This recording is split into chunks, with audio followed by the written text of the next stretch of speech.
Hello everyone, welcome back to the next video of a Bootstrap series. Style text inputs as form controls.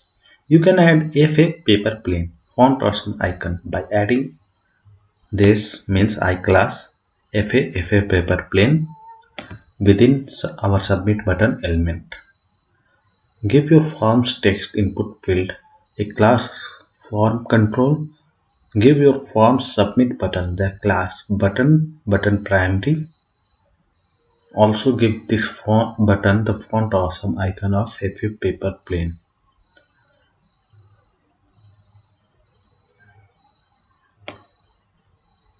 Okay, let's change the values.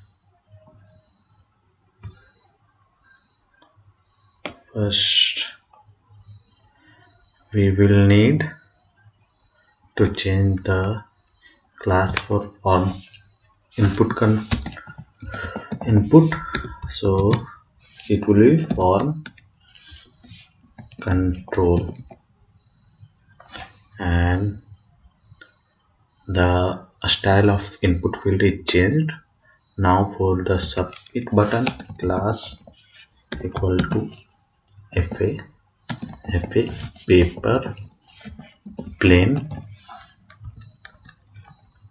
and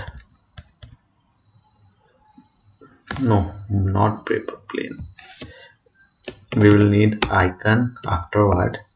First we will need to set the class to button. This one will be button primary. Okay, and inside this we will have paper plane icon. For that, FA paper plane, and we will close the I tag here. Let's run the test and download my solution. And thanks everyone for watching. See you in the next video. Till then, bye bye.